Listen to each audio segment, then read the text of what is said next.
Good morning, Mr. Chairman, members of the board. Kevin Blakesley, Director of Public Works. The public hearing is to provide for an amendment to add a fee waiver program to the waste hauler franchise agreements for franchise areas 16, 12A, and 12C, which have mandatory trash collection implemented. 16 covers the county unincorporated areas of Crestline, Running Springs, Lake Arrowhead, Green Valley Lake, and Blue Jay. Area 12A covers Mentone and Oak Glen, and 12C covers the Redlands area. Burrtec Waste Industries has agreed to reinstate a fee waiver program and make it part of their franchise agreements with the county. The program will be retroactive to July 1st of this year. There is a cost to Burrtec for administering this program, so they will charge a non-refundable administration fee of $27.50. Good morning, board members. This is the fourth time that I have appeared before this board. Previously, I have detailed problems I and many others have in this area of solid waste collection and management with this county and its franchisees. 3 times we have sought your help in resolving the issue of being billed for services we don't want, need, or use. Each time you have played your inherent bipartisanship card by deciding not to decide. Once more, we are faced with yet another proposal for a new fee waiver program, a program referred to in a mailing notice, a public hearing that I received August the 26th. I contacted Supervisor Rutherford requesting details of this new fee waiver program. On September 3rd, she mailed me the requested document. As I read through it, I was struck by the burden of proof that was placed upon part-time homeowners to prove that they did not require the services of the franchise waste collection provider. We can make this real simple. No services were rendered, therefore no fees can be billed, therefore there is no need for a fee waiver. You know, if they think there's no money to make on the service or the area, why don't you guys get out of there, and let someone else take over? This is ridiculous. We have to be here. This is our 3rd time for the same issue. I think $15 that we pay every year to get the exemption letter, that should be enough for you guys to do this letter. I'm like the previous speaker. I own my house. My wife and I bought the house in Running Springs for 10 years, and we never produce any trash. I'm on the program about what I have to require to do 3 sets of receipts, consecutive times. I live in Orange County. I have to drive 4 times to get those receipts. Last time I went on the site and talked to them, and they got my, I gave them my address and my phone number. Big mistake. They start harassing me the next day. They saying that I owe them money when I have my exemption letter from the county. So please, if you go and talk to them, do not believe these people. They're liars. It is ironic that each one of you took a pledge of allegiance before we started this meeting, saying that you will provide justice and liberty for all. And yet, you're mandating us to use a service we don't need and we don't want. That's totally unconstitutional. It's against the law. And despite all the threatening letter from these people from Burrtec, I'm not going to pay them a nickel. And if I have to go to court, fine, I'll go to court. Because for them to enforce a lien, they have to provide a service. And they have not done that. I have to echo some of the same comments that you've heard before. I've owned my property in Crestline for 11 years. When I purchased the property, I put in a trash compactor purposely to condense my trash, and I haul my trash home. We go up there very infrequently. We may spend maybe 2 or 3 days at a time up there.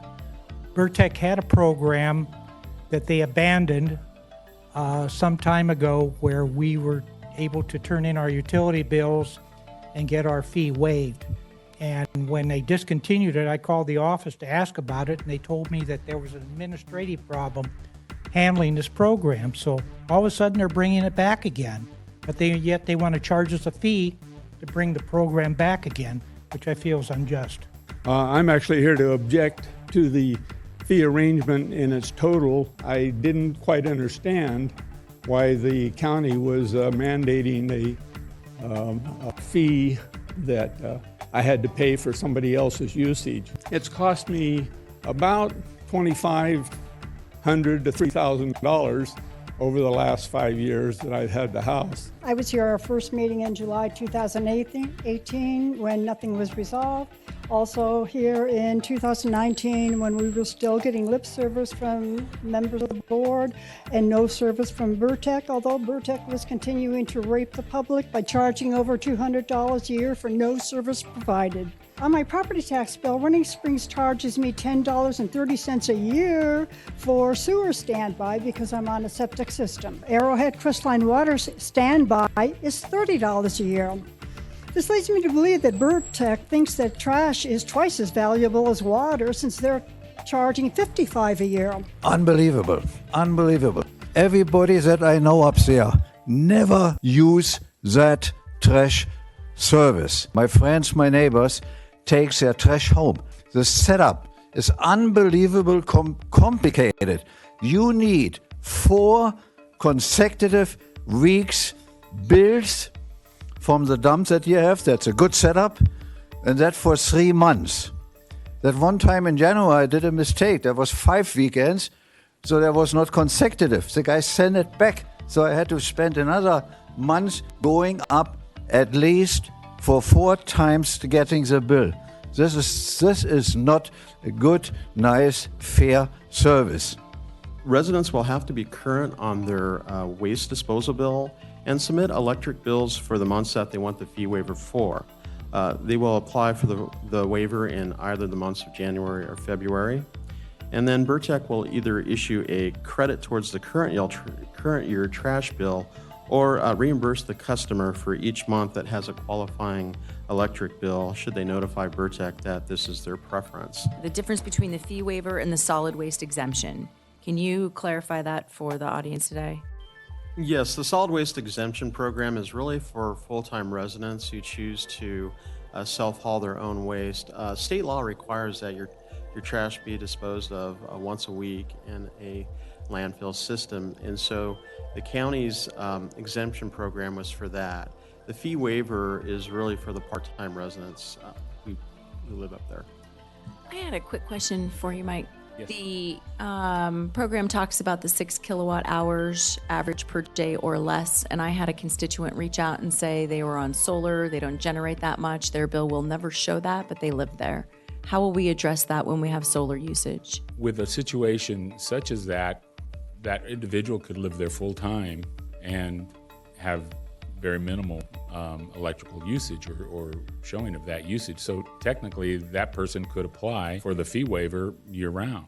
There's no system that's absolutely perfect, and we don't have a means to address the solar issue outside of physical site visits that our supervisory staff would have. Perhaps in 1 year, you come back with some kind of reportable action that we might consider relative to abuses, because I know that as kind as we want to be and as accommodating, there are also those situations in which people have a tendency at times to abuse the opportunity, and that would not be fair for the other ratepayers, because the service would be being provided on their back.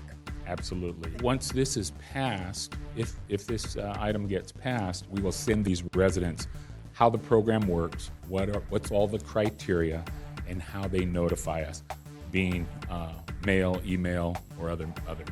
Representatives from Burrtec Waste Industries made themselves available to citizens after the meeting for additional questions and concerns.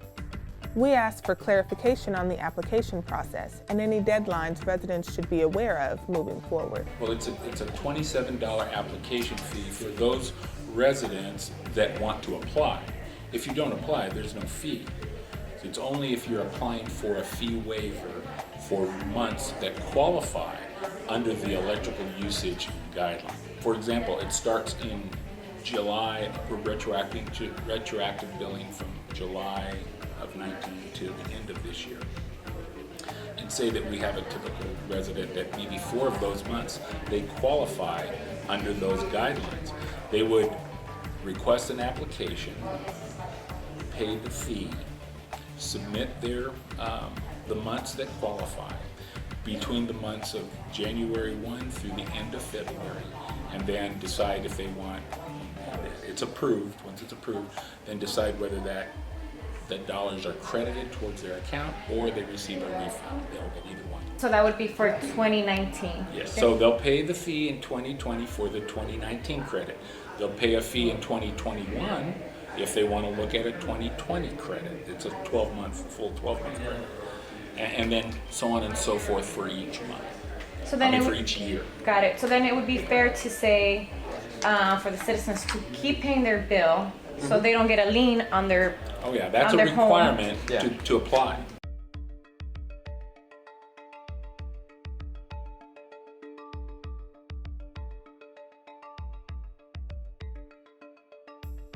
.9% of the citizens that spoke today want some sort of fee waiver and release from having to pay for service that is not rendered. As far as I'm concerned, once again, they decided not to decide. It was very good. He understood on my position. I explained to him in detail as to why I did contact the district attorney for County San Bernardino requesting a grand jury investigation because there are violations of the state of California Constitution that says you cannot charge a person or for fees of service that is in the future. And they constantly are billing the public for at 1 month for 2 and 3 months in advance. That is a violation. But as he explained, you don't have to pay it until the very end of that period, yet the statement says due and payable upon receipt. And so we had a good discussion as to what the legality is. It's going to be decided, I'm sure, in the courts. Yes, I agree with it, even though it was $12, then it went to $15, now it's $27. I have to assume that's because of inflation.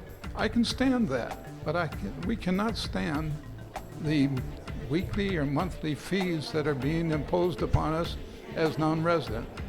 You're talking $2,000 a year for no service that is needed or rendered. I already have through my assemblyman.